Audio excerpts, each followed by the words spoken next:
Let's start with a true story.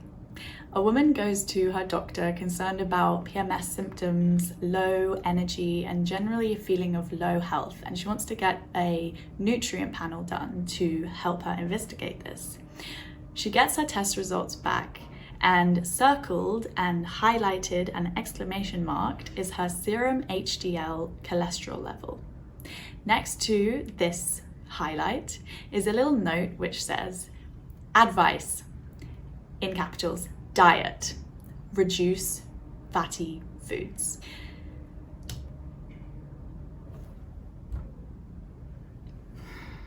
Hello, my name is Isobel Ripley and I'm a certified fertility awareness educator and a massive nerd all around things to do with the science and the myths and generally the cultural consciousness that we have around women's health and in particular fertility and menstrual cycle health.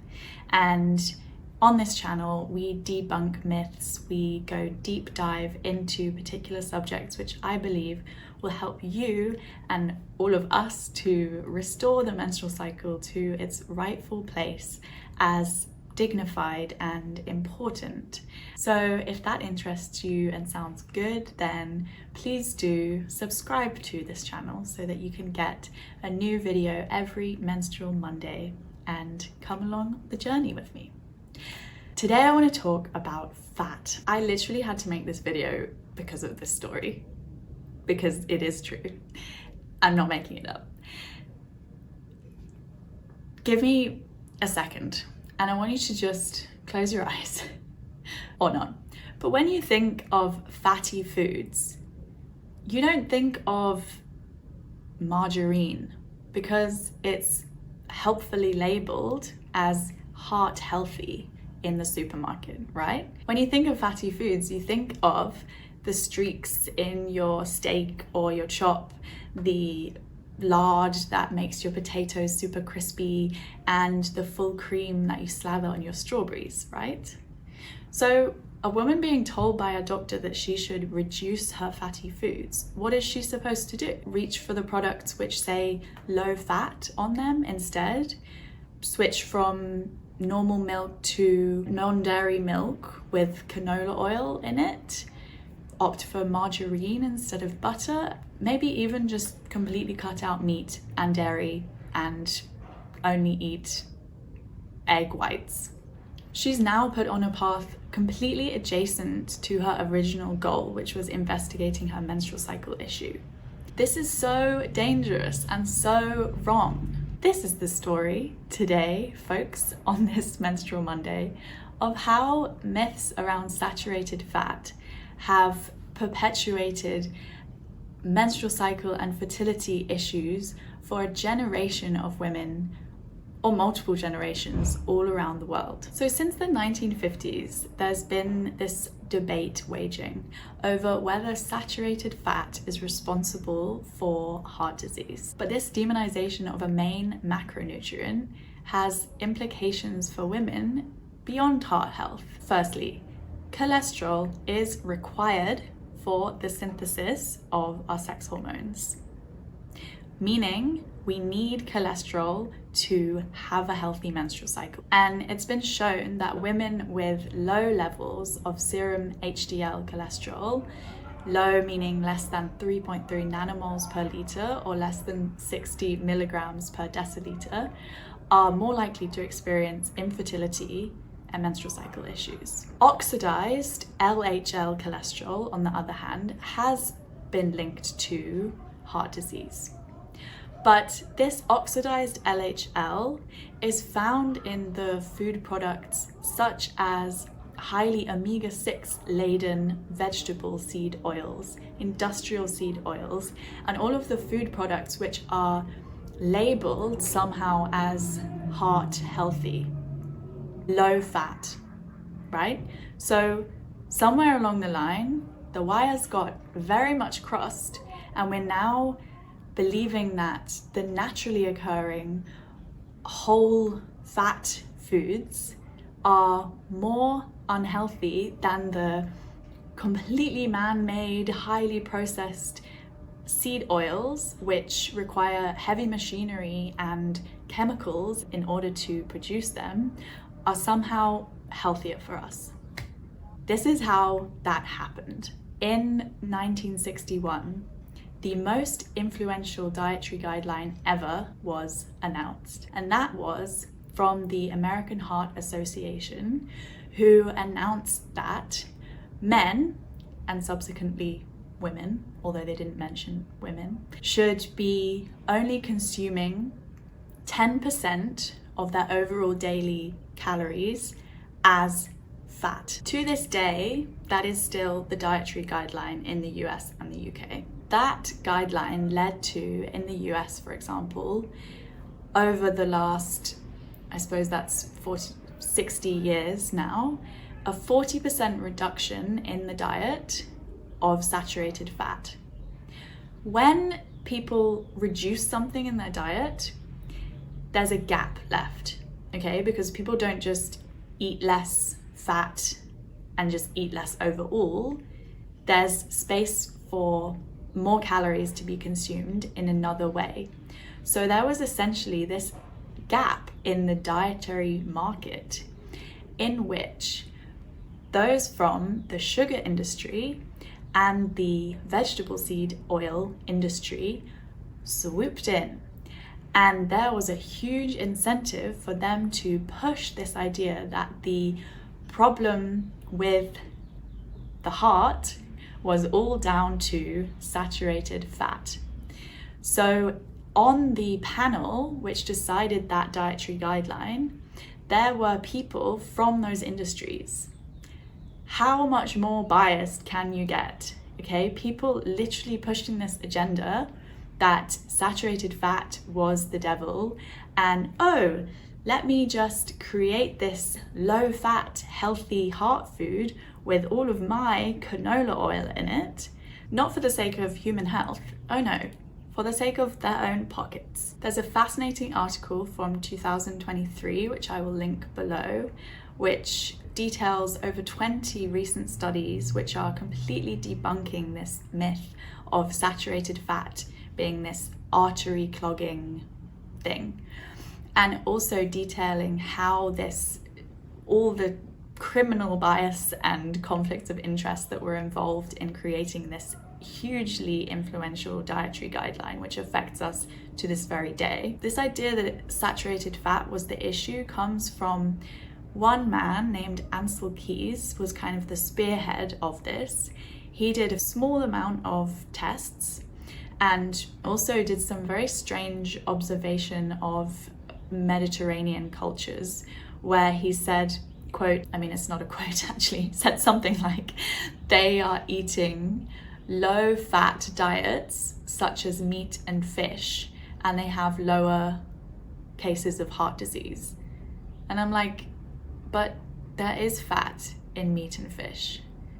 Very confusing. And also, not to slam someone's personality, because, you know, this is one man, he could have still been a good scientist.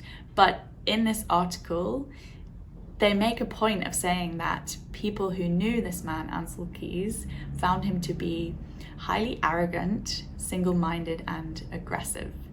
So he gets onto the panel of the American Heart Association, is highly persuasive. There are people on that panel who have interests in the sugar industry, in the vegetable seed oil industry, and bam, we have this guideline which reduces the amount of saturated fat eaten in people's diets by 40%. So 40% of that market share of the diet can get pumped with sugar and pumped with vegetable seed oil, and voila, who's winning? Not us. And also remember that dietary guidelines are not there to help us to thrive. They're there to allow us to survive. And there is a big difference between a man in post-Second World War UK trying to stay alive versus a woman in 2024 trying to conceive or regulate her hormones. The 1961 guideline was aimed at men. There was no specific guideline for women. So what are the implications for women's health of this dramatic and erroneous dietary guideline? Well, as I said, it led to diets which were higher in processed foods, which are harder for our bodies to digest and cause more inflammation, so think period pain, higher omega-6 intake, so think egg quality, and also higher sugar consumption, so think raised blood sugar, insulin resistance, PCOS. And to take it even further, consider how so many minerals and vitamins are fat soluble, meaning that they need fat in order for the body to absorb them efficiently. So lower fat diets lead to a lower nutrient diet, and we know how important nutrients are as the little keys which unlock the different processes in the menstrual cycle for optimal menstrual cycle health and fertility. In Real Food for Fertility by nutritionist Lily Nichols and fertility awareness educator Lisa Hendrickson-Jack, it is suggested that the guideline for women who are wanting to conceive or who are wanting to resolve a menstrual cycle irregularity or issue, which is many of us, is closer to 40% or 45% of the calories in a day. So rather than 10% of your calories, that's 40 to 45% of your calories from the macronutrient of fat.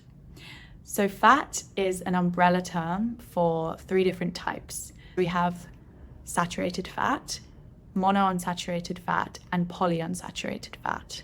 So they all play different roles in fertility, and some are positive and some are detrimental. So we have these 3 different types, and within these types we have fatty acids. So the fats are the macronutrient and the fatty acids are the micronutrients within them. So where to find them in food and which ones to avoid for our menstrual cycle health? So saturated fats, things like tallow, lard, chicken skin, coconut oil, ghee, which is clarified butter. As you can see, these are all kind of oils that you might cook with, apart from the chicken skin one. So I would really recommend that you do cook with these because they remain stable at higher temperatures, which reduces your risk of exposure to oxidized lipids, which are a toxin. And within these saturated fats, we have the fatty acid of stearic acid, which the name derives from the Latin for beef fat. So we know where we're getting it from. And higher levels of stearic acid consumed have been linked to a lower risk of PMS. We also have butyric acid, I hope I'm saying that correctly, which increases both estrogen and progesterone. Then we have our monounsaturated fats, so things like olive oil, macadamia oil, avocado oil, and these are great for not cooking with, but for dressing salads with raw. And within these, we have the fatty acid, oleic acid, which has been linked to early embryo development and supportive in the early stages of pregnancy.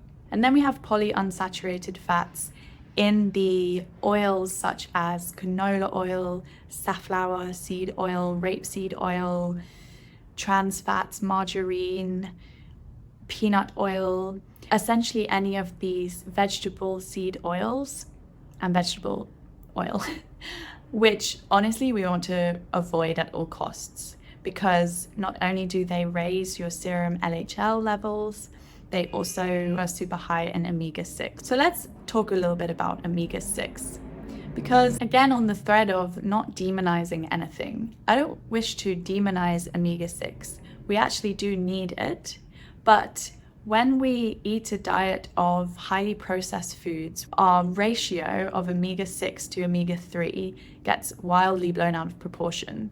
But when we eat a balanced diet of whole foods with fat coming from both animal products and plant foods, then we naturally create the right type of ratio between omega-6 and omega-3s.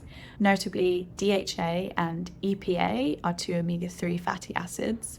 They are so helpful for our menstrual cycle health and fertility. They improve our egg quality, they have been shown to even delay ovarian aging, and they increase our progesterone levels in our luteal phase. So think again, PMS. This increased polyunsaturated fat consumption that I'm talking about in this video over the last 80 years has paralleled the shift from a 1-to-1 ratio of omega-6 to omega-3 to as much as a 30-to-1 ratio of omega-6 to omega-3. And that has paralleled the decline in fertility globally. There is compelling evidence that this change in our dietary composition is responsible for some of our biggest fertility challenges, like endometriosis, PCOS, and infertility. So all of this to say, in conclusion, please do not be afraid of dietary fat. Please do not be afraid of fatty foods. And know that the research is really there to show us that women with higher fat intakes have lower risk of PMS, have shorter times to conception, have higher chances of implantation, and overall enhanced fertility markers, which means a healthy menstrual cycle.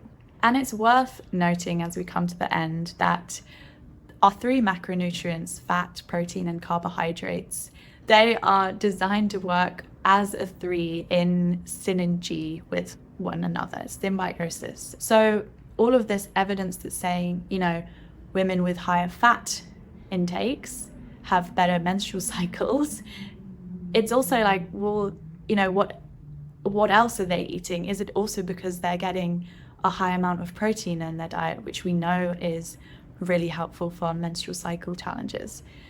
You see what I mean? So I'm not all about just shoveling lard and chicken skin in and nothing else. It's all about context and balance. But what I want to emphasize is fat has been so demonized and that it is impacting on our women's health, on our menstrual cycle health. In conclusion, please slather your carrots with butter.